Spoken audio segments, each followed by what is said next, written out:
Assalamualaikum warahmatullahi wabarakatuh. Selamat pagi semua. Salam sejahtera. Diharap semua awak dalam berada keadaan sihat. Kita teruskan BDPR kita pada hari ini. Tajuk baru, bab baru, tenaga dan kuasa. 7.1 subtopik 7.1 kerja, tenaga dan kuasa. 7.2 tenaga keupayaan dan tenaga kinetik. Yang kita masuk kerja. Apakah maksud kerja? Berdasarkan pengetahuan anda. Banding dan bezakan maksud kerja itu dengan definisi kerja dalam sains. Dalam sains, kerja bermaksud hasil darab daya yang dikenakan dengan sasaran dalam arah daya. Apakah maksudnya? Kerja dalam sains melibatkan daya dan jarak. Daya dan jarak. Di mana kerja, W itu ialah kerja. Kita wakilkan W itu ialah kerja. Didefinisikan sebagai hasil darab daya F dan sasaran S. Dalam arah daya iaitu W sama dengan F. S. F itu ialah daya, S itu ialah sasaran. Jarak mesti dalam unit meter. Unit SI bagi kerja ialah joule. Simbolnya J. J besar. Di mana 1 joule tenaga adalah 1 Newton daya yang digunakan untuk menggerakkan objek sejauh 1 meter dalam arah yang sama dengan daya. Di sini beberapa contoh. Sekiranya seorang murid menolak dinding yang tidak bergerak dibanding dengan seorang murid yang membawa buku dari tangga tingkat 1 ke tingkat 2, yang mana satu ialah kerja. Kita tengok definisi kerja tadi melibatkan jarak. Sekiranya dinding itu tidak bergerak, adakah itu kerja? Dan sekiranya budak tadi membawa buku dari tingkat 1 ke tingkat 2, itu melibatkan jarak. Jadi awak boleh fikirkan kerja itu dikatakan berlaku sekiranya melibatkan daya dan yang paling utama melibatkan jarak. Slide yang seterusnya, kerja adalah hasil darab masa dan ini tugasan awak lengkapkan apakah definisi bagi kerja.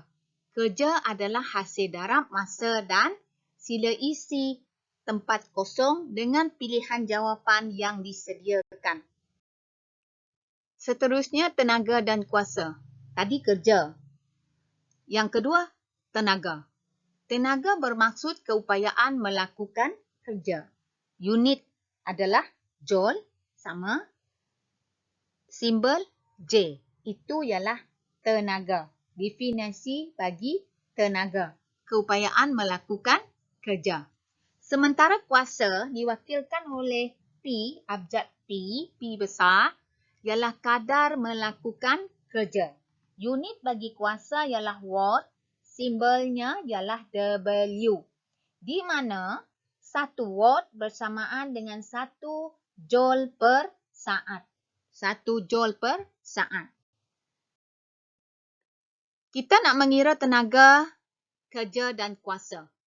Beberapa contoh yang ditunjukkan di sini. Contoh yang pertama, Ameng menolak troli sejauh 7 meter. Troli itu jarak dia tolak 7 meter. Daya adalah 15 Newton. Jadi kalau kita nak mengira kerja, kita gunakan rumus W sama dengan F darab dengan S. Iaitu F itu ialah daya 15 Newton. Jarak itu sasaran 7 meter. Jadi dapatlah jumlah kerja yang dilakukan oleh Ameng.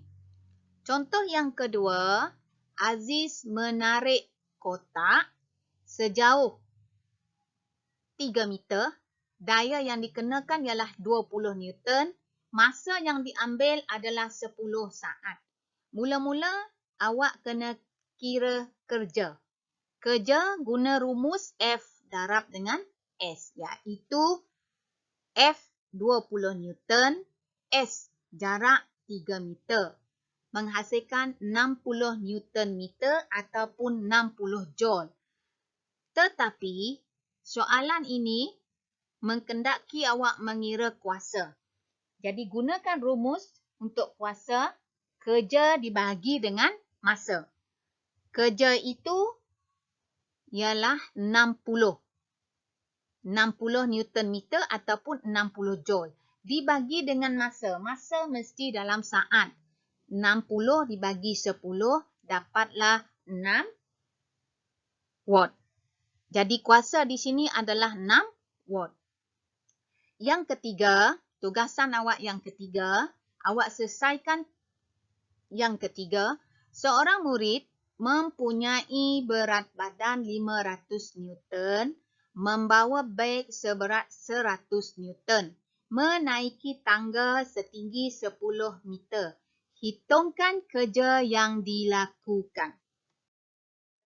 Seterusnya 7.2, tenaga keupayaan dan tenaga kinetik.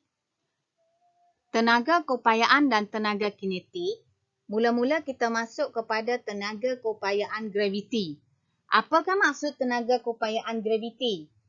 Tenaga keupayaan graviti ini satu contoh yang mudah ialah mesin menanam cerucuk dengan tukul yang ditarik ke atas dan kemudian dilepaskan supaya jatuh menghentam batang cerucuk.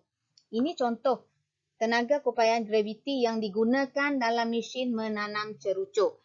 Tapi dari rajah ini, rajah di bawah menunjukkan objek yang berjisim M. Maksudnya berat objek tadi M.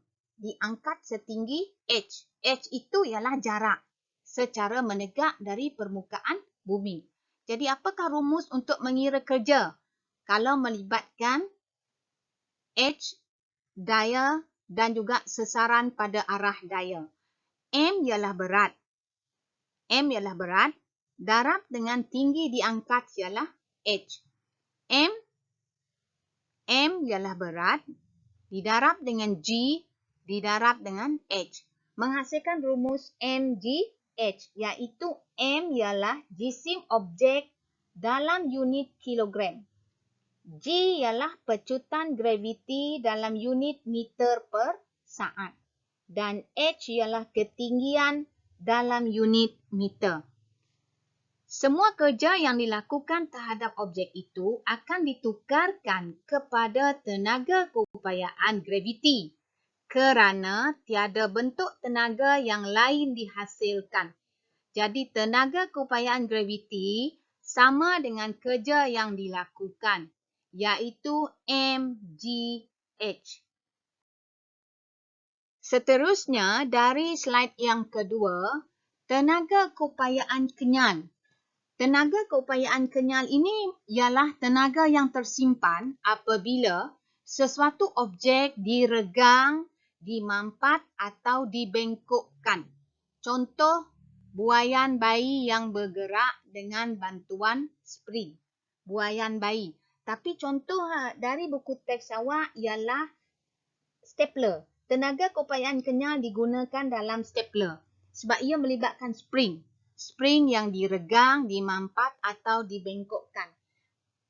Dalam rajah ini juga menunjukkan pemanah yang ditarik. Pemanah yang ditarik mengandungi tenaga keupayaan. Jadi apakah rumus untuk mengira tenaga keupayaan kenyal?